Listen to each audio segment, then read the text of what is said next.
बिस्मिल्लाहिर्रहमानिर्रहीम। Welcome back to we teach. आज हम करने लगे हैं 1.3 का क्वेश्चन नंबर 1। तो our first question is, on his last bank statement Qasim had a balance of rupees 1,75,000। So total balance, initial balance we can right,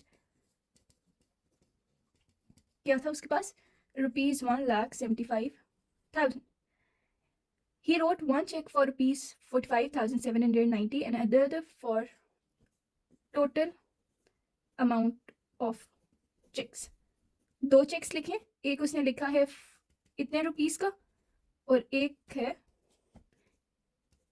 इतने rupees का। वो कह रहे हैं what is the remaining balance. Remaining और current, current का मतलब क्या होता है? मौजूदा, ठीक है, मौजूदा बैलेंस। तो आप क्या करेंगे, टोटल में से जितने यूज हुए हैं, जितना चेक उसने लिखा है वो माइनस कर देंगे, आपके पास क्या आ जाएगा? रिमेनिंग। हम लिखते हैं, तो अब आपने लिख दिया टोटल में से जितना चेक था उनको माइनस किया, तो आपके पास आंसर आ रहा है आपके पास, वो है ₹16289। इसको एक और एग्जांपल आपको हम देते हैं। आपको ईद की शॉपिंग के लिए टोटल आपके पास रुपीस थे इनिशियल ₹5000, ठीक हो गया। 2 सूट्स आपने बाई किए हैं, एक सूट था 2000 का, तो 2 सूट हो गए 4000। अब वो कह रहे हैं आपके पास रिमेनिंग कितना है। अब आप कैसे करेंगे, 5000 जो आपको दिया हुआ था उसके अंदर से आप ये माइनस कर देंगे, तो आपके पास रिमेनिंग क्या आ गया?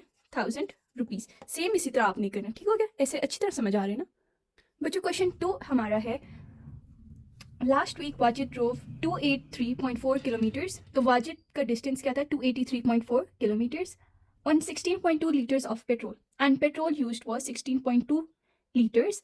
ही सेज उसका एवरेज था 1.7। वो कह रहे हैं बताएं क्या आंसर रीजनेबल है या नहीं। रीजनेबल का मतलब क्या आंसर ठीक है या नहीं, तो हम चेक करते हैं कि आंसर ठीक है या नहीं। तो एवरेज का होता है आपका total distance divided by total petrol. तो आपका टोटल डिस्टेंस कितना था? 283.4 और टोटल डिस्टेंस 16.2। तो आप इनको डिवाइड करें, आपके पास आंसर आ रहा है 17.5।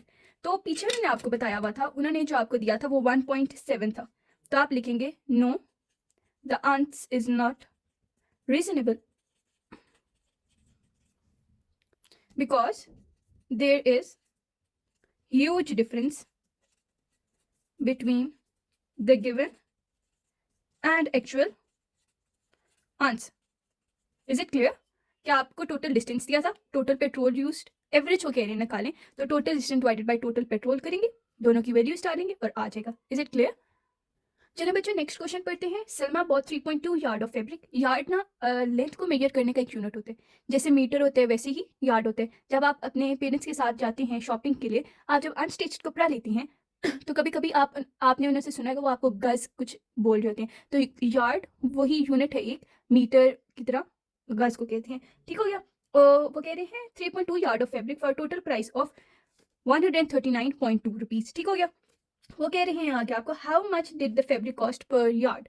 पर का मतलब होता है 1, तो आपने पर यार्ड का रेट निकालना है। तो आप क्या करते हैं, 1 चीज को, छोटी चीज को निकालने के लिए इससे डिवाइड कर देते हैं, जैसे 139.2 डिवाइडेड बाई 3.2, ठीक है बच्चों। आपने आगे कैलकुलेटर से करना है, आपके पास आ जाएगा। हम एक एग्जाम्पल देख लेते हैं अपने से, इसको ज्यादा अच्छा समझने के लिए। वो कह रहे हैं आपको 5 चिप्स आपको 50 रुपीज की आई हैं, तो 1 चिप्स कितने रुपीस की होगी? आप क्या करते हैं, 50 को 5 से क्या कर देंगे, डिवाइड, तो ये आ गया आपके पास 1 चिप्स 10 रुपीस की आई है। तो इसी तरह आपने ये किया है 3.2 यार्ड कितने का था, 1 कितने का, आपने डिवाइड कर दिए। 5 चिप्स 50 रुपीस की थी, 1 कितने की होगी, 5 से डिवाइड करेंगे, आपके पास 1 चिप्स का रेट आ जाएगा। जब ये आपने कोई छोटी चीज फाइंड करनी है उसके लिए आप क्या करेंगे, डिवाइड, एंड जब बड़ी 2 या 2 से ज्यादा उसके लिए मल्टीप्लाई। वो हम आगे क्वेश्चन करते हैं।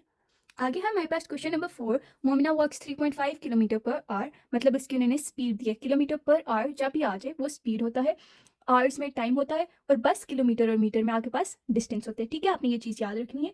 And she took 12 hour walk, 12 hour मतलब टाइम। आगे how fast did she walk, कितना फासला डिड शी कवर, तो हमारे पास डिस्टेंस का फॉर्मूला होता है स्पीड मल्टीप्लाई बाय टाइम। अगर स्पीड आपसे मांगे, डिस्टेंस डिवाइडेड बाय टाइम, ठीक है। ये ट्राइंगल आप याद रखेंगे, आप डिस्टेंस फाइंड करें, देखिए स्पीड और टाइम साथ में मल्टीप्लाई हो रहे हैं, तो डिस्टेंस का आपके पास फॉर्मूला है speed multiply by time. Speed है 3.5 मल्टीप्लाई बाय 12, डिस्टेंस है हमारे पास 42। आपको भी बताया है कि डिस्टेंस आपके पास किस में होगा, किलोमीटर या मीटर में। अगर आपको किलोमीटर दिया तो आपने किलोमीटर लिखना है, तो ये आपके पास आंसर आ गया। The next question is question number 5। The hiking club went on a 7-day trip. कितने टोटल डेज है? 7 days। Each day they hiked between 5.5 kilometre miles. Minimum का मतलब क्या होता है? कम। मैक्सिमम का क्या होता है? ज्यादा। तो कम से कम उन्होंने 5.5 माइल्स, ज़्यादा से ज़्यादा 7.5 माइल्स हाइकिंग की है।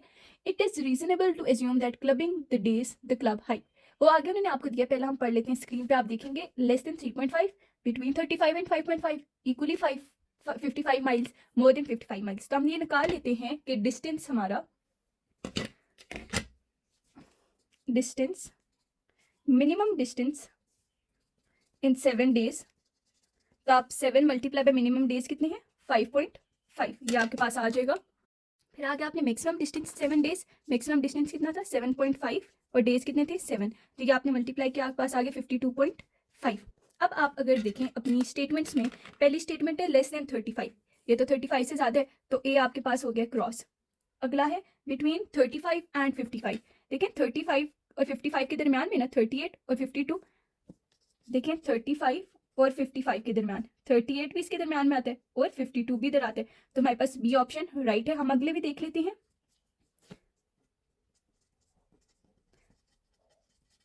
आगे आप देखें इक्वली 5.5, इक्वली का मतलब होता है इक्वल, तो ये 55 के इक्वल है। नो। डी चेक कर लेते हैं, मोर देन 55, नो, ये तो 52 है, तो क्रॉस। मोर होता है ज़्यादा, 55 से ज़्यादा नहीं। तो आगे हम करते हैं क्वेश्चन से। अगला सवाल हम रीड करते हैं। वो कह रहे हैं, a group For a class party, the student council purchased 42 balloons. 42 balloons total खरीदे गए हैं at rupees 1.85 each. Each का मतलब क्या होता है? 1. Very good. Each का मतलब क्या होता है? 1. Per each, these stand for 1. What is the total amount of student councils paid for the balloon? कि स्टूडेंट्स काउंसिल ने कितने पैसे 42 बलून्स के लिए? तो आप क्या करेंगे? सिंपल 42 मल्टीप्लाई बाय 1.85, तो ये क्या आ जाता है? तो ये आपके पास आ गया 42 बलून्स की प्राइस। इसको हम एक इजी एग्जांपल से समझते हैं कि आपके पास, आपने 10 कैंडीज बाय की हैं। 1 कैंडी 1 रुपीज की है, तो 10 कैंडीज कितने रुपीज की होंगी? 1 मल्टीप्लाई बाय 10 क्या हो गया? 10 रुपीज। तो ऐसे ही 42 बलून्स बाई किए गए। एक बलून इतने पैसों का था, तो 42 बलून्स कितने होंगे? 42 मल्टीप्लाई बाय द कॉस्ट। ऐसे ही हमने ये किया, इजी आपको समझाने के लिए। आई होप आपको समझ आ रही है। इफ आप लोगों को ना समझ आए, the comment box is all time open for you guys. आप अपनी क्वेरीज हमें बता सकते हैं and will respond you back. Coming on to the next question, question number 7, we have a group of friends made a 4-yard long rectangular banner. Long का मतलब क्या होता है? लेंथ। जब भी लॉन्ग आएगा वो आपके पास लेंथ होता है। आगे है, they paid 3.7 per yard for the fabric and rupees 9 for the film to go around the banner. 10 yard perimeter, perimeter आपके पास क्या है? 10 yard. What was the width of the banner? Width find करें। तो देखिए आपके पास शेप कौन सी उन्होंने बताई है? रेक्टेंगल। तो आपको पेरीमीटर दिया हुआ है ना, तो आप देखें हमें पेरीमीटर के फॉर्मूले से, पेरीमीटर ऑफ अ रेक्टेंगल का फॉर्मूला क्या होता है? 2l + w। लेंथ हमें दी हुई है, विड्थ हमने फाइंड करनी है, इजी हो जाएगा। पेरीमीटर भी हमें दिया हुआ है, पेरीमीटर की जगह आप क्या लिखेंगे? 10, इक्वल की जगह इक्वल, 2 की जगह 2, लेंथ की है 4 प्लस विड्थ फाइंड करनी। अब देखें 4 2 = 8, 2w, ये इसके साथ ही मल्टीप्लाई हो रहे हैं ना। अब आपने विड्थ फाइंड करनी है, जो चीज़ फाइंड करनी है वो एक साइड पर रहेगी। इधर ये प्लस था, इधर आके हो जाएगा माइनस, ये आ जाएगा 2। हमने विड्थ फाइंड करनी है ना, तो 2 इधर साथ के मल्टीप्लाई हो रहा है, यहाँ आके क्या हो जाएगा? डिवाइड। तो 2 1 = 2, तो विड्थ आपके पास क्या है? 1 यार्ड। आपके पास यूनिट यहाँ यार्ड यूज हुई है, तो आपने भी क्या यूज करनी है? यार्ड। नेक्स्ट क्वेश्चन है हमारे पास, a shoe factory has an asset for rupees this off. ठीक हो गया, ये आपके पास एसेट आ गया है। कैपिटल है आपके पास 3/5 ऑफ द एसेट। ठीक है, वो कह रहे हैं, आगे पढ़े आप ध्यान से, for rupees 2 lakh of which 3/5 is the capital. Of का मतलब क्या होता है? मल्टीपल। ये आपको बाद में समझाती हूँ। And the rest is the debit. बकाया क्या है? डेबिट। कैपिटल होता है प्रॉफिट में जो जाता है, डेबिट होता है जो लॉस में आता है। आगे पढ़ते हैं, what is the total amount of, sorry है, find the amount of capital and debit. आपने कैपिटल फाइंड करना एंड डेबिट। कैपिटल का क्या उन्होंने आपको बताया बच्चों? देखिए 3/5, ऑफ का मतलब होता है मल्टीप्लाई, एसेट कितने? ये अमाउंट।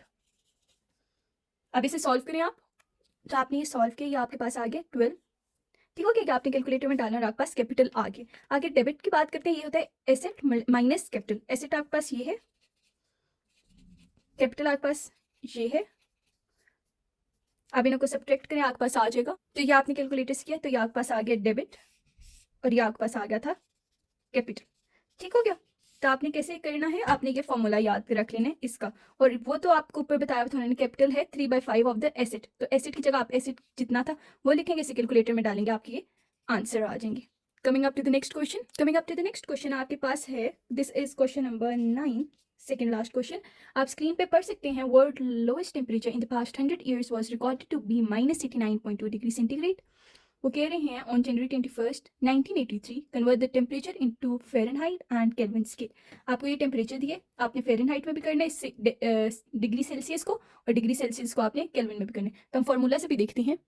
अब आपके पास फार्मूलाज दोनों के लिखती हैं। आप लिखिए 9/5 सेल्सियस कितने, -89.2 + 32। इस पूरे को आप कैलकुलेटर में लिखें तो आपके पास आंसर आ जाएगा -128.56। ठीक हो गया। ये आपके पास आ गया फ़ारेनहाइट। आगे करते हैं, डिग्री सेंटीग्रेड कितना था, -89.2, आ गया +273। अब इन दोनों को सॉल्व करें तो ये आपने कैलकुलेट किया, आपके पास केल्विन भी आ गया और फ़ारेनहाइट भी आ गया, तो आपके पास डिजायर्ड आंसर्स आ गए हैं। ठीक हो गया। नेक्स्ट क्वेश्चन हम देखते हैं, हम पढ़ते हैं। हमारा नेक्स्ट क्वेश्चन है क्वेश्चन नंबर 10।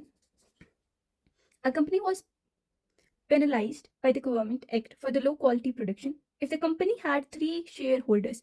एक कंपनी में 3 लोग थे, जब 3 लोग क्या कर रहे थे, partnership. Our next question is, a company was penalized by the government act for low quality production if the company had 3 shareholders। 3 partners थे, फरा, मरियम, तहरीन, और उनका रेशो ऑफ इन्वेस्टमेंट था 1:2:3। ठीक हो गया। इसने 1 पार्ट शेयर किया था पूरे बिजनेस में, इसने 2 पार्ट, इसने 3 पार्ट। आगे वो कह रही हैं कि जो टोटल पेनल्टी थी, टोटल पेनल्टी वो थी रुपीज 3।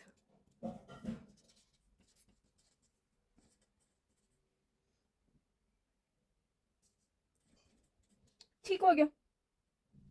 वो कह रहे हैं find the amount of penalty paid by each of the 3, कि हर किसी के शेयर में कितनी पेनल्टी आई है। तो इसके लिए आपने क्या करना है, सम ऑफ रेशो, तो 2 + 1 3, 3 + 3 6, और आप हर एक का फर्ज